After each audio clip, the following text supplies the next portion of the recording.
नमस्कार दोस्तों, आप सभी का स्वागत है कॉन्सेप्ट एकेडमिक यूट्यूब चैनल पर। और हम डिस्कस कर रहे थे आपका उत्तराखंड पेपर। तो ये होगा आपका पार्ट 3। इसमें भी हम 20 क्वेश्चन के आसपास डिस्कस कर लेंगे आज। तो पहला क्वेश्चन लिखा, स्तनधारियों में बुमन सपोर्ट निम्नलिखित में से किस कोशिका का हिस्सा होता है? ये विकराणु होता है। तो मैं बता देता हूँ, इंग्लिश में पढ़ लेते हैं इस क्वेश्चन को। लिखा हुआ है, Bowman capsule is the part of the which of the following cells in the mammals. Mammals मतलब स्तनधारियों में। तो ये आप याद रखना, ये होता है आपका नेफ्रॉन सेल्स। कौन सी होती है? नेफ्रॉन्स। ये आप याद रखना, नेफ्रॉन्स पाई जाती है किडनी में। और न्यूरॉन्स पाए जाते हैं आपके किस में? न्यूरॉन्स होती हैं आपके ब्रेन में। अब न्यूरॉन्स जो होती हैं इनकी क्या होती है? मिनिमम रीजनरेशन पावर होती है। जनरेशन बहुत कम रीजनरेट हो पाती है। और सबसे ज़्यादा जो होती हैं वो होती हैं आपके हैपेट सेल्स, जो आपकी किसकी होती है? लीवर की। इनकी मैक्सिमम होती है। ये सबसे जल्दी रिकवर होती हैं इंसान के शरीर में। तो देख लेते हैं। तो ये आपका देखो, ये एक्सक्रीटरी सिस्टम है। तो एक्सक्रीटरी सिस्टम जैसे मूत्रवाहिनी, देखो ये आपका देखने को मिलता है। तो ये कनेक्टेड हो रखा है एओर्टा से। एओर्टा आपकी महाधमनी होती है। इसको आगे जाके एक क्वेश्चन आएगा जिसमें हम हृदय के बारे में पढ़ेंगे, तो वहाँ पे समझ जाएंगे। तो एओर्टा होती है महाधमनी। तो यहाँ से अंदर आता है। अब क्या होता है कि खून जब आता है तो काफ़ी ज़्यादा क्या हो चुका होता है आपका? काफ़ी ज़्यादा बोल सकते हैं आपका इम्प्योर हो चुका होता है। एक्सक्रीटरी सिस्टम में आते हो तो किडनी का काम होता है उसे प्योरीफाई करना। और प्योरीफाई करके ब्लड को अलग वापस वेना कावा से वापस भेज देता है। और नीचे जो आपकी क्या होती है? गंदगी होती है, जो जिसको बोलते हैं टॉयलेट। यूरिन जो होता है वो नीचे की तरफ आ जाता है। तो यहाँ पर हो गई आपकी कौन सी? एओर्टा। ये हो गई वेना कावा। और ये आपकी किडनीज। और किडनी के ऊपर लगी रहती है एड्रेनल ग्लैंड, जिससे एड्रेनलिन हार्मोन क्या होता है? स्रावित होता है। जिसे त्रिहप हार्मोन भी बोलते हैं। रश करने के लिए, जोश के लिए होता है ये एड्रेनलिन। फिर किडनी से देखेंगे आप, नीचे कनेक्टेड होता है आपका यूरेटर। यूरेटर से आपका फिर होता है ब्लैडर। और ब्लैडर के बाद आपका यूरेथ्रा होता है।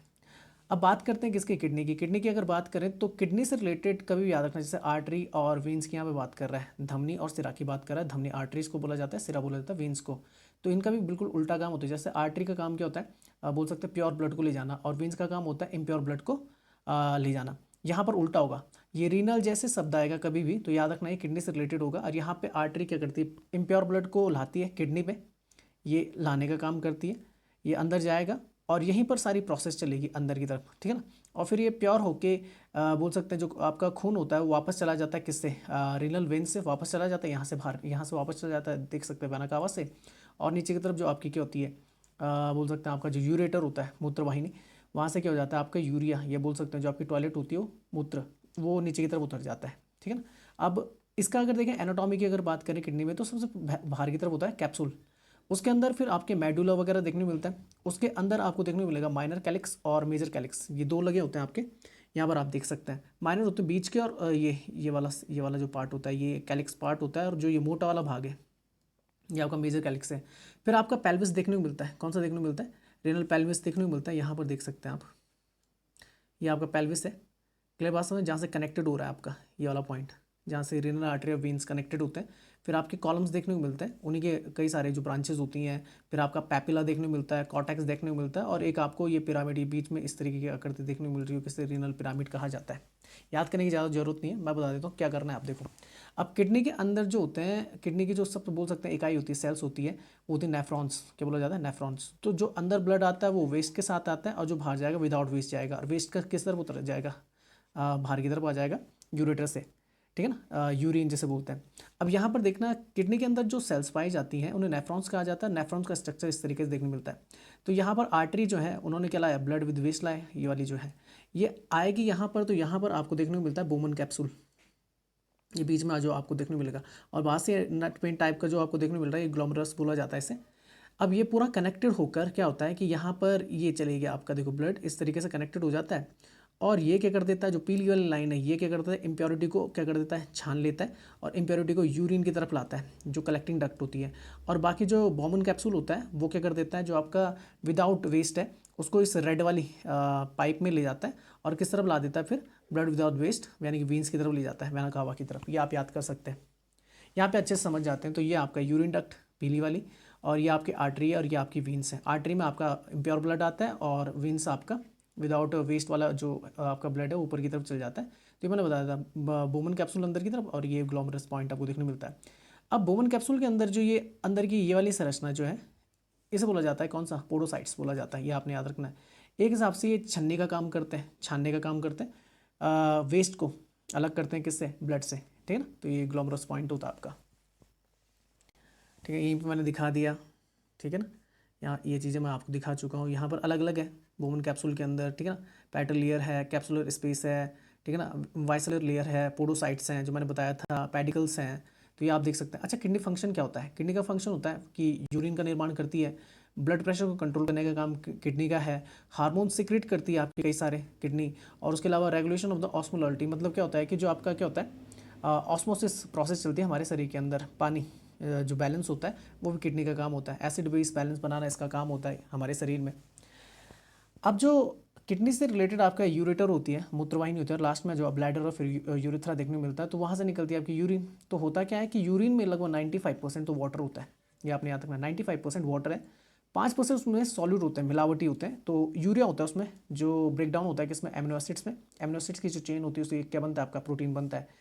क्रेटिनिन होता है आपका, ये जनरेट करता है किसको, एटीपी को, एडेनोसिन ट्राइफॉस्फेट, जो आपकी होती है जो आपके स्केलेटल मसल्स में ज़्यादातर देखने मिलती है।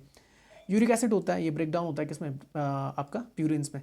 तो 95% वाटर और 5% यूरिया, क्रेटिनिन और यूरिक एसिड देखने को मिलता है।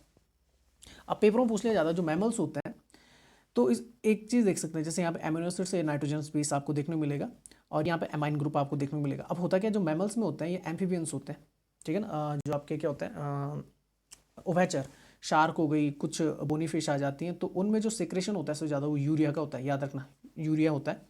अच्छा, मोस्ट एक्वेटिक जो एनिमल्स होते हैं जो कैसी होती हैं आपकी, इंक्लूडिंग मोस्ट बोनी फिश, वो होती है कैसे। अब मछलियों में इतना याद रखना, वो जो सेक्रेशन होता है मेनली अमोनिया के रूप में होता है, मछलियों में अमोनिया के रूप में होता है, और हम पे यूरिया के रूप में होता है। और बर्ड्स हो गई, आपके कुछ रेप्टाइल्स हो गए, इंसेक्ट्स हो गए, स्नेल्स हो गए, इनमें यूरिक एसिड की फॉर्म में होता है। ये याद रखना, पेपर में पूछा गया था कि बर्ड्स में किस तरीके का होता है, तो यूरिक एसिड फॉर्म में होता है। और अगर मछलियों में बोला जाएगा तो अमोनिया, और अगर हम पे बोला जाता है, मैमल्स में बोला जाता है, तो यूरिया, ठीक है। अब देखो, जिसकी किडनी क्या हो जाती है, खराब हो जाती है, वो होते हैं फिर आपका डायलिसिस प्रोसेस के थ्रू क्या कर दिया जाता है, किडनी खराब है तो उसी तरीके की प्रोसेस इस मशीन के द्वारा होता है, और वेस्ट को क्या कर दिया जाता है, सेपरेट कर दिया जाता है, और इस तरीके की आपकी क्या बना दी जाती है, ये फ्रेश डायलाइजिंग सॉल्यूशन है। और यहाँ पर आपका ये लिखा use dialysing solution containing urea and excess salt, ये वापस आ जाता है। और ये आपका लगा हुआ है, देखो ये दो, तो एक में क्या आ रहा है, बोल सकते हैं विद वेस्ट आ रहा है, और वापस क्या चल जा रहा है, विदाउट वेस्ट चल जा रहा है। इस तरह की प्रोसेस देखने को मिलती है, डायलिसिस प्रोसेस बोला जाता है इसे। अच्छा, नेक्स्ट क्वेश्चन आता है आपका, लिखा हुआ है, तो रीजनिंग का क्वेश्चन है, तो मैं बता देता हूँ। यहाँ पे लिखा हुआ है 7 8 32 9 6 30 और 8 9 क्या होगा। तो नीचे की तरफ करते हैं इसे सॉल्व। तो अगर देखेंगे तो 7 के साथ अगर आप 1 जोड़े तो ये हो जाएगा 8, और फिर 8 की गुणा इस 8 से कर देंगे तो 8 8 64, और डिवाइड बाई 2 करेंगे तो कितना आ जाएगा, 32 आ जाएगा। उसी तरीके से 9 के साथ 1 जोड़ेंगे तो ये आएगा 10, और 10 के इंटू 6 से करेंगे, डिवाइड बाई 2 करेंगे, 10 6 60 और बटे 2 30।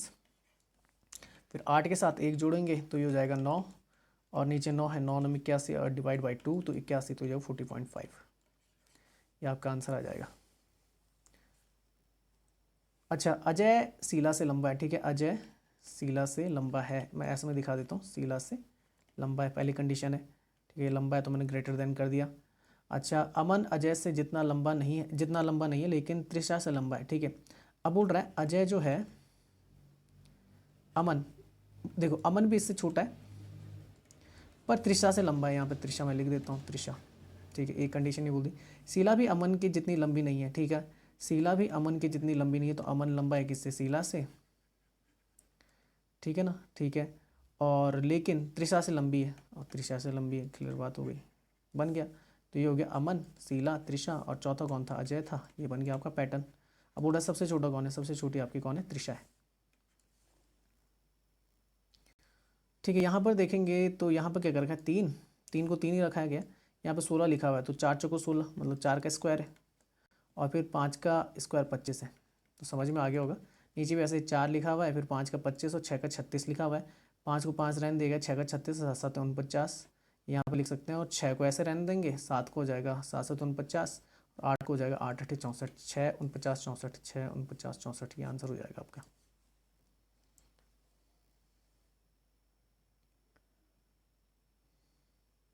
ये आया क्यों नहीं पूरा, ठीक, कोई नहीं। अच्छा, लिखा हुआ है रबड़ अनुसंधान संस्थान द्वारा विकसित दुनिया का पहला आनुवांशिक रूप से संशोधित जीएम रबड़ संयंत्र निम्नलिखित में से किस राज्य में खोला गया, तो मैं बता देता हूँ, ये खोला गया आपका आसाम में, सिर्फ ऑप्शन गायब हो रखे हैं अभी। तो ये आसाम में खोला गया, रबड़ अनुसंधान संस्थान द्वारा विकसित, ठीक है ना। तो ये लिखा दुनिया का पहला आनुवांशिक रूप से संशोधित, ठीक है ना, रबड़ संयंत्र, ये आप याद रखना, असम में। तो लिखा हुआ है हाल ही में रबड़ अनुसंधान संस्थान द्वारा विकसित दुनिया का पहला आनुवांशिक रूप से संशोधित जीएम, ठीक है ना, लिखा हुआ है रबड़ संयंत्र असम में लगाया गया। रबड़ संयंत्र इस क्षेत्र के लिए विशेष रूप से विकसित अपनी तरह का पहला संयंत्र है और पहाड़ी पूर्वोत्तर क्षेत्र की जलवायु परिस्थितियों में अच्छी तरह से विकसित होने की उम्मीद है। अगर देखा जाए जीएम के बारे में, जैसे बोलते हैं आनुवांशिक, जैसे बोलते हैं आपका जेनेटिकल बोल सकते हैं मॉडिफिकेशन, तो लिखा हुआ है कि आनुवांशिक संशोधन तकनीकी प्रयोगशाला तकनीक का उपयोग करके प्रजातियों के बीच विशेष लक्षणों के लिए जीन के हस्तांतरण की अनुमति देती है। जीएम रबड़ में जीन एमएन सोडियम, ठीक है ना, या मैग्नीज युक्त सुपर ऑक्साइड, सॉरी मैंने सोडियम बोल दिया, मैग्नीज युक्त सुपर ऑक्साइड डिसम्यूटेज के अतिरिक्त प्रतियां होती हैं जिन्हें संयंत्र में डाला जाता है, जिससे उत्तर पूर्व में सर्दियों के दौरान भीषण ठंड की स्थिति में भी आने की उम्मीद है। एमएनसोड जीन में पौधों को ठंड या सूखे जैसे गंभीर पर्यावरणीय तनाव के प्रतिकूल प्रभावों से क्या किया जा सकता है, बचाया जा सकता है। अच्छा, प्राकृतिक रबड़ गर्म आर्द्र अमेज़न जंगलों का मूल है। आप जानते हैं भारत में कहाँ होता है, केरल में होता है। पूर्वोत्तर में ठंडी परिस्थितियों के लिए स्वाभाविक रूप से अनुकूल नहीं है, जो भारत में रबड़ के सबसे बड़े उत्पादकों में से एक है। सर्दियों के महीनों के दौरान युवा रबड़ के पौधों की वृद्धि निलंबित रहती है, वो फलते फूलते नहीं है, क्योंकि कैसी जलवायु चाहिए होती है, गर्म और आर्द्र, और भारत में केरला की तरफ पाई जाती है क्योंकि वहाँ वेस्टर्न घाट है। तो लिखा हुआ जो कि मिट्टी के प्रगतिशील सुखाने की विशेषता भी है, यही कारण है कि इस क्षेत्र में इस फसल की अपरिपक्वता अवधि लंबी हो जाती है। रबड़ बोर्ड की अगर बात करें तो इसका मुख्यालय वाणिज्य और उद्योग मंत्रालय के प्रशासन के तहत केरल के कोट्टायम में अवस्थित है। और रबड़ में आपका टॉप कौन करता है, केरल ही है, लार्जेस्ट प्रोड्यूसर आपका इंडिया में केरल ही है। तो केरल के कोट्टायम में आपको रबड़ बोर्ड का आपको क्या देखने को मुख्यालय देखने को मिलेगा। बोर्ड रबड़ से संबंधित अनुसंधान, विकास, विस्तार और प्रशिक्षण गतिविधियों को सहायता और प्रोत्साहित करके देश में रबड़ उद्योग के विकास के लिए जिम्मेदार है। रबड़ अनुसंधान संस्थान रबड़ बोर्ड के अधीन काम करता है। अच्छा, नेक्स्ट क्वेश्चन लिखा हुआ है, तो एम को प्लस, ठीक है, ये लिख लेते हैं। तो 19, ओ को क्या लिखा हुआ है माइनस, ठीक है 36, एल को क्या लिखा हुआ है भाग दे रखा है 4, ओ को लिखा हुआ है फिर -21 और एम को लिखा हुआ है +19 और फिर एन को लिखा हुआ है गुणा, ठीक है 2। तो पहले भाग देते हैं, तो 4 नम 36, यहाँ पे आ जाएगा 36, ठीक है, यहाँ पे गुणा कर देते हैं 19 दूनी 38, यहाँ पे 21 हो जाएगा, यहाँ पे माइनस हो जाएगा और यहाँ पे 19 हो जाएगा। तो 19 में से 9 गया, कितना बचता आपका 10, 21, 38, ठीक है। फिर 10 में से 21, ये -11 + 38 और ये 11 हटाओगे तो 27 बचेगा। लेकिन वैसे सिंधु घाटी सभ्यता में कौन सा मृतकों का ढेर या माउंड ऑफ डेड भी बोला जाता है, माउंड ऑफ डेड, मृतकों का टीला, तो ये मिले थे कहाँ, ये आपको मिले थे मोहनजोदड़ो में। तो लिखा हुआ है सिंधु घाटी सभ्यता में सबसे पहले खुदाई पश्चिमी पंजाब के हड़प्पा और सिंध पाकिस्तान में मोहनजोदड़ो में की गई थी। मोहनजोदड़ो का अर्थ होता है मृत पुरुषों का टीला या मृतकों का ढेर।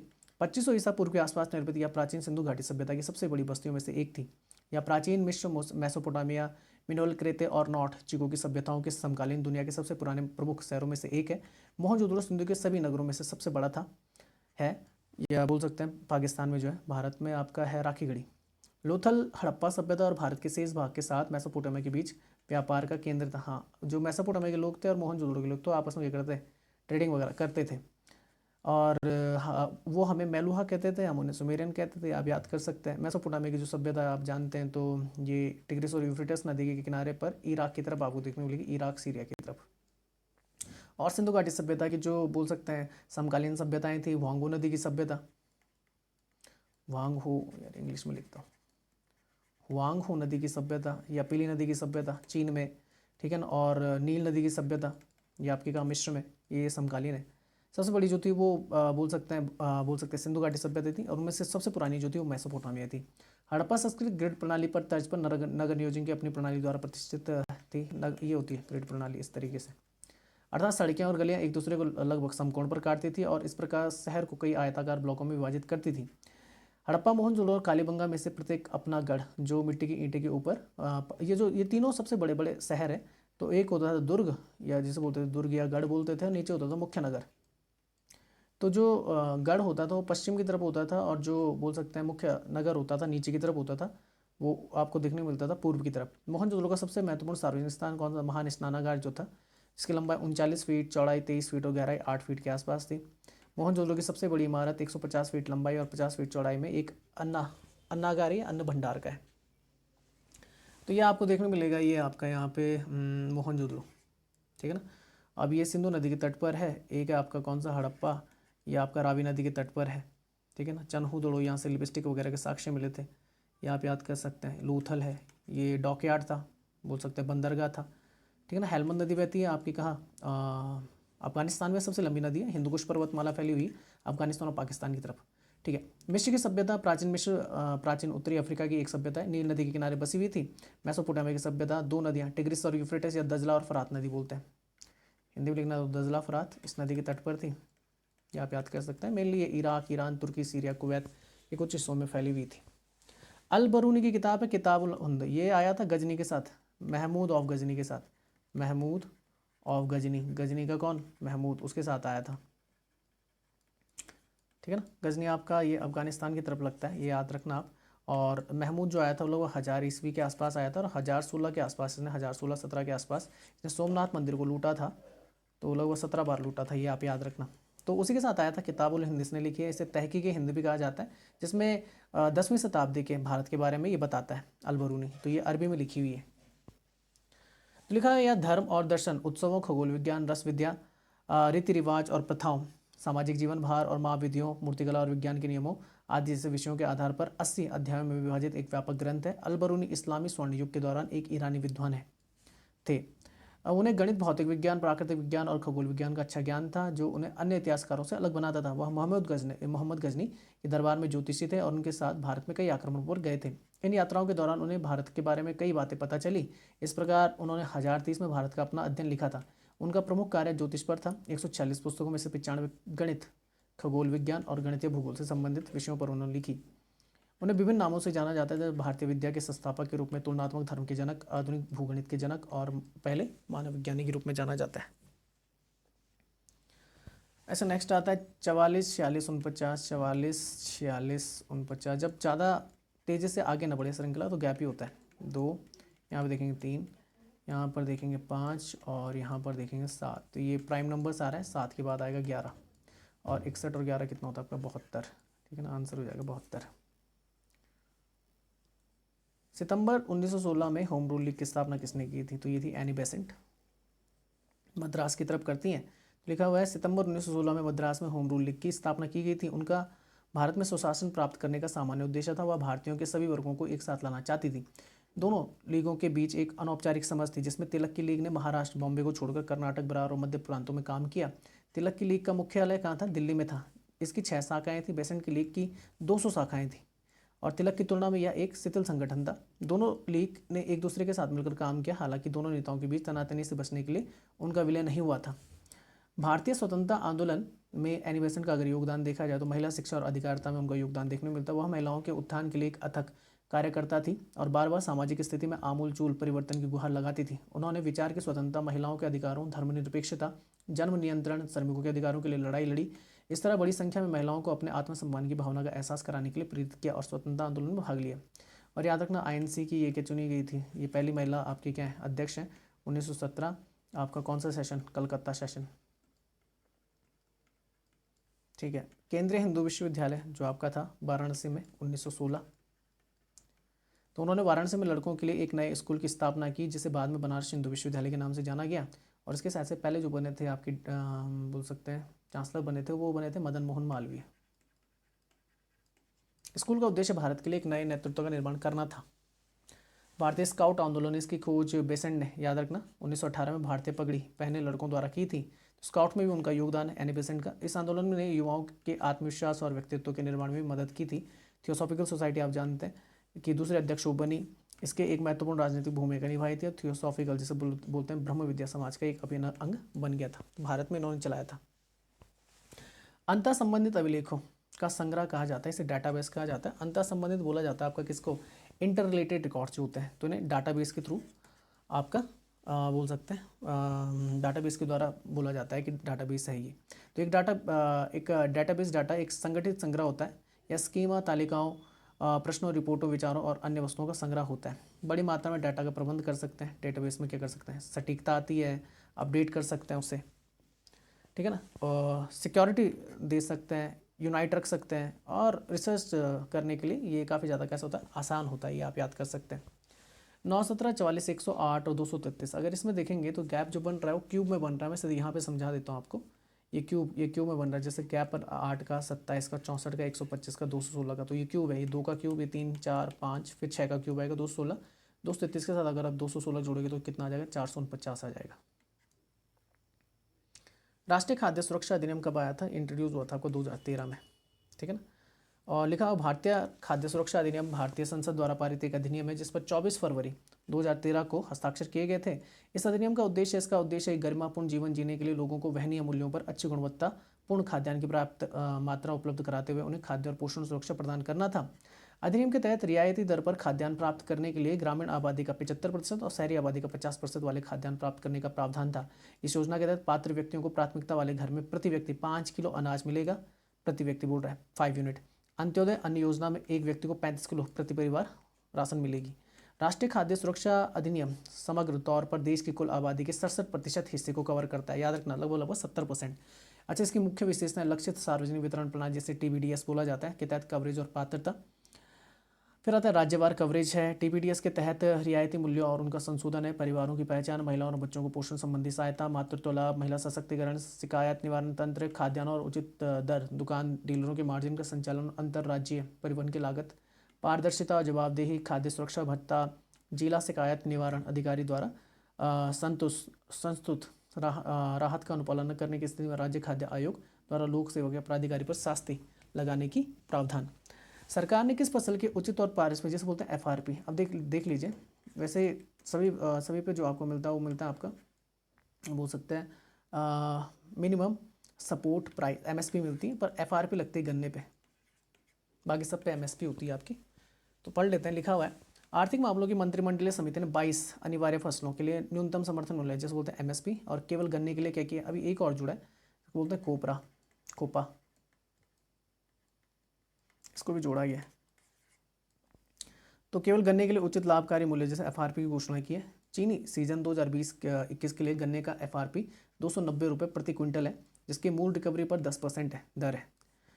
रिकवरी जो मूल रिकवरी दर है वो 10% है। चीनी की कीमत बाजार संचालित होती है और चीनी की मांग और आपूर्ति पर निर्भर करती है। हालांकि किसानों के हितों की रक्षा के लिए चीनी के न्यूनतम बिक्री मूल्य MSP की अवधारणा को 7/6/2018 से पेश किया गया था, ताकि उद्योगों को चीनी के उत्पादन की न्यूनतम लागत मिल सके, ताकि उन्हें सक्षम बनाया जा सके, ताकि किसानों का गन्ने मूल्य बकाया चुकाया जा सके। न्यूनतम समर्थन मूल्य की अगर बात करें या कृषि उत्पादकों को कृषि कीमतों में किसी भी तेज गिरावट के खिलाफ बीमा कराने के लिए भारत सरकार द्वारा बाजार में हस्तक्षेप का एक रूप है। मतलब मिनिमम अमाउंट आपको इतनी देगी। अगर कहीं नहीं बिकता आपका, बोल सकते हैं अगर आपकी फसल नहीं बिक रही है तो आप सरकार को ही बेच सकते हो, मिनिमम अमाउंट इतनी आपको देगी, तो फेयर होती है, मतलब ऐसा कुछ नहीं है। लिखा हुआ है कृषि लागत और मूल्य आयोग, याद रखना CACP, इसके आधार पर ये MSP की घोषणा होती है। तो की सिफारिशों के आधार पर कुछ फसलों के लिए बुआई के मौसम की शुरुआत में भारत सरकार द्वारा MSP की घोषणा की जाती है, ठीक है ना। तो कृषि लागत और मूल्य आयोग, ये आप जरूर याद रखना। MSP सरकार से उसकी उपज के लिए गारंटीकृत मूल्य होता है। MSP के प्रमुख उद्देश्य हैं संकटग्रस्त बिक्री से किसानों को समर्थन करने के लिए, सार्वजनिक वितरण के लिए खाद्यान्न की खरीद करना। यदि बाजार में बम्पर उत्पादन और भरमार के कारण वस्तु का बाजार मूल्य घोषित न्यूनतम मूल्य से कम हो जाता है, तो सरकारी एजेंसियां, जो भारतीय खाद्य निगम होता है, किसानों द्वारा दी गई पूरी मात्रा को घोषित न्यूनतम मूल्य पर क्या कर देती है? खरीद लेती है। अगर कम में बिक्री है, अगर ज़्यादा में बिक्री है तो आप दूसरों को बेच सकते हो, जो प्राइवेट मंडीज होती हैं। अनिवार्य फसलों की अगर बात करें तो खरीफ की आती हैं आपकी 14 फसलें, 6 आती हैं रबी की, और 2 अन्य व्यावसायिक फसलें आती हैं आपकी। तो अनाज 7 आते हैं, धान, गेहूँ, जौ, ज्वार, बाजरा, मक्का, रागी। दालें आती 5, चना, अरहर, तूर, मूंग, उड़द और मसूर। तिलहन आता है मूंगफली, रैपसीड, सरसों, तोरी, सोयाबीन, सूरजमुखी के बीज, तिल, कुसुम के बीज और नाइजर सीड्स। कच्चा कपास भी आता है, कच्चा जूट भी आता है, ये आप याद रखना, जो आपकी व्यावसायिक फसलों में आता है। खोपरा, ये देख लीजिए आप, आ गया। डी भूसी नारियल आता है आपका। गन्ना आता है जिसमें आपका FRP होता है, और एक आता है आपका कौन सा? तंबाकू। अच्छा, कितने वर्ग हैं? तो वर्ग देखेंगे तो 1, 2, 3, 4 और ये बाहर वाला 5, ठीक है ना, 6, 7 और बाहर से 8।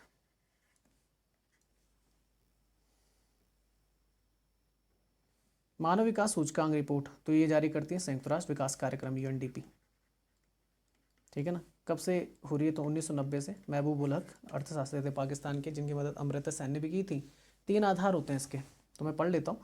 मानव विकास सूचकांक SDI, ह्यूमन डेवलपमेंट इंडेक्स, एक सांख्यिकीय उपकरण है जिसका उपयोग किसी देश की सामाजिक और आर्थिक आयामों में समग्र उपलब्धि को मापने के लिए किया जाता है। यह किसी देश के विकास के स्तर पर नज़र रखने के लिए सबसे अच्छे साधनों में से एक है, क्योंकि यह सभी प्रमुख सामाजिक और आर्थिक संकेतों को जोड़ता है और आर्थिक विकास के लिए जिम्मेदार है। पाकिस्तान अर्थशास्त्री महबूब उल हक ने 1990 में एसडीआई का निर्माण किया था, जिसका उपयोग संयुक्त राष्ट्र विकास कार्यक्रम द्वारा देश के विकास को मापने के लिए किया जाता है। यूएनडीपी हर साल अपने वार्षिक प्रतिवेदन में जारी एसडीआई प्रतिवेदन के आधार पर देश की रैंकिंग निकालता है। मानव विकास के 3 बुनियादी आयाम होते हैं जिन्हें लिया जाता है। एक होता है स्वस्थ जीवन, आपका एजुकेशन, और एक होता है बोल सकते हैं पर कैपिटा इनकम। बता देता हूँ, इनकम अच्छी होनी चाहिए, आपका हेल्थ अच्छी होनी चाहिए और आपकी एजुकेशन अच्छी होनी चाहिए। बस ये 3 चीज़ों पे ये क्या करता है, काम करता है। ये आप याद रखना। अब बात कर लेते हैं पहले वर्ल्ड इकोनॉमिक फोरम, जो ऑप्शन में लिखा हुआ था विश्व आर्थिक कोष, ऐसे विश्व आर्थिक कोष ही बोलते हैं ना, विश्व आर्थिक मंच, सॉरी विश्व आर्थिक मंच बोलते हैं। तो वर्ल्ड इकोनॉमिक फोरम जो फॉर्मेशन हुआ था वो था जनवरी 1971 में। इसके फाउंडर हैं क्लाउस शॉब, और ये आपने याद रखना, इसका हेडक्वार्टर आपको देखने को मिलेगा कोलोग्नी, स्विट्जरलैंड में। और एग्जीक्यूटिव चेयरमैन अभी कौन है, क्लाउस शॉब ही हैं। प्रेसिडेंट आपके बॉर्ग ब्रेंडे। अच्छा WF की क्या होती है कि ज़्यादातर जो मीटिंग्स होती हैं वो जनवरी के आसपास आपको देखने को मिलेगी, अब होगी, और ये होती है दावोस। दावोस का है स्विट्जरलैंड में। ये आपको देखने को मिलेगा आज रीजन स्विट्जरलैंड की तरफ। ये आपने याद रखना, क्योंकि हेडक्वार्टर उसका कोलोग्नी में, स्विट्जरलैंड में, पर मीटिंग होती है दावोस में, वो भी स्विट्जरलैंड में। वर्ल्ड बैंक की अगर बात करें तो वर्ल्ड बैंक बना था दिसंबर 1944 को। और अगर बात की जाए तो हेडक्वार्टर इसका आपको वाशिंगटन डीसी में देखने को मिलेगा। मेंबरशिप अगर देखी जाए तो 189 है। वर्ल्ड बैंक को पहले IBRD के नाम से जाना जाता था, याद रखना, international Bank for Reconstruction and development. 174 countries IDM है, तो ये आपके बोल सकते हैं सब्सिडायरी, ये बोल सकते हैं वर्ल्ड बैंक ग्रुप है। अच्छा, की पीपल देखेंगे तो डेविड मालपास है। याद रखना, वर्ल्ड बैंक का जो हमेशा प्रेसिडेंट होगा वो USA से आएगा, ठीक है ना, ऐसी परंपरा है। अंशुला कांत भारत की, ये MD एंड CFO है। और इंद्रमीत गिल ये चीफ इकोनॉमिस्ट है, ये आपने याद रखना है। Parent organisation World Bank group आती है, जिसमें आपका पहला आता है International Bank for Reconstruction and Development IBRD, दूसरा आता है ID इंटरनेशनल डेवलपमेंट एसोसिएशन, तीसरा आता है IFC इंटरनेशनल फाइनेंशियल कॉर्पोरेशन, फिर आता है मीगा मल्टीलैटरल इन्वेस्टमेंट गारंटी एजेंसी, और फिर आता है आपका international centre for the settlement of the investment dispute. Bharat इसका मेंबर नहीं है, इंडिया इसका मेंबर नहीं है, बाकी सबका है, इंडिया इसका मेंबर नहीं, याद रखना, ICSID का। अच्छा, UNDP की अगर बात करें, यूनाइटेड नेशन डेवलपमेंट प्रोग्राम जिसकी बात कर रहे थे, तो ये बना था आपका 22 नवंबर 1965 को बना था। हेडक्वार्टर आपको न्यूयॉर्क सिटी में देखने को मिलेगा, और इसके हेड है HM स्टाइनर, ठीक है ना। पेरेंट ऑर्गेनाइजेशन इकोसॉक है आपकी, जो यूनाइटेड नेशन की पेरेंट एजेंसी है। अगर बात की जाए इंटरनेशनल मॉनिटरी फंड की, तो IMF और वर्ल्ड बैंक को ब्रेटन वुड ट्विंस बोला जाता है, ब्रेटन वुड ट्विंस बोला जाता है, ये आप याद रखना। और ये बने थे कब, 1944 में ये आपका हुआ था, और 1945 में फॉर्मेशन हो गई थी IMF की, 27 दिसंबर 1945 को, ये आप याद कर सकते हैं। और इसका हेडक्वार्टर भी आपको वाशिंगटन DC में देखने को मिलेगा। मेंबर है इसके 190, और ऑफिशियल लैंग्वेज है इंग्लिश। और मैनेजिंग डायरेक्टर भी कौन है, क्रिस्टिना जॉर्जीवा है। और फर्स्ट डेप्यूटी मैनेजिंग डायरेक्टर जो आपके देखने को मिलेंगे वो गीता गोपीनाथ है। चीफ इकोनॉमिस्ट ने आपके पैरे ओलिवियर गोरंचास, और ठीक है, हो गया। और चलो आगे चलते हैं। निम्न में से कौन मानव शरीर की सबसे बड़ी धमनी है, ये आपकी महाधमनी, एओर्टा, ठीक है ना, एओर्टा बोलते हैं इसे, सबसे बड़ी धमनी होती है। तो यहाँ पे मैं दिखा देता हूँ, जो हमारा दिल होता है तो उसमें सबसे बड़ी ये होती है एओर्टा। अब ये जो रेड कलर में ये आर्टरी को शो करता है, मतलब यहाँ से प्योर ब्लड जाता है आपका, याद रखना। उल्टा सिर तो कहाँ पे चलता है, उल्टा चलता है आपका, एक तो पल्मोनरी में चलता है। पल्मोनरी मतलब होता है आपका जो आपकी फेफड़ों से रिलेटेड होती है, और एक रीनल जो मैंने बताया था आपका किससे, किडनी से रिलेटेड। बाकी सब जगह रेड कलर दिखाएगा प्योर ब्लड को, और ब्लू कलर दिखाएगा आपको किसका, आपको बोल सकते हैं इम्प्योर ब्लड को। तो देख लेते हैं सबसे पहले जो पल्मोनरी आर्टरी है, तो ये कनेक्टेड होती है आपकी किससे, फेफड़ों से। फेफड़ों से क्या होता है कि जब आपका जो रक्त होता है, जब उन्हें ऑक्सीजन मिलती है तो प्योर होते हुए क्या होता है आपका अंदर की तरफ आता है। यहाँ पे देख लेते हैं, मैं बता देता हूँ कहाँ से आता है। तो ये आता है आपका यहाँ से सुपीरियर वेना कावा, ठीक है ना, ये पल्मोनरी हो गई, ठीक है ना, पल्मोनरी आर्टरी, ठीक है। यहाँ से देख लेते हैं, तो ब्लड आया कहाँ से, सुपीरियर वेना कावा से आता है, ठीक है ना, यहाँ इम्प्योर ब्लड आता है। पहले देख लेते हैं, ये देखो आपके पल्मोनरी वीन्स, तो ये पल्मोनरी मतलब जो आपके फेफड़ों से कनेक्टेड होती है, तो ये देखो वीन्स लिखा हुआ है, जबकि वीन्स का काम होता है इम्प्योर, पर पल्मोनरी है तो मतलब फेफड़े से अंदर की तरफ आता है, देखो खून अंदर की तरफ आता है। सबसे पहले ये पहुंचता है लेफ्ट आर्ट्रियम में, वहाँ पे हमारी क्या होती है, एक वॉल्व लगी होती है, इसे बोलते हैं माइट्रल वॉल्व। तो ये क्या होती है, बाहर की तरफ खुलती है, और फिर खून जो जाता है एट्रियम से वेंट्रिकल की तरफ जाता है, वेंट्रिकल से होते हुए फिर एओर्टिक वॉल्व की तरफ जाता है अंदर की तरफ, और एओर्टिक वॉल्व की तरफ निकलते हुए फिर ये एओर्टा से होते हुए फिर हमारी बॉडी की तरफ जाता है, याद रखना, फिर हमारी बॉडी की तरफ चल जाता है।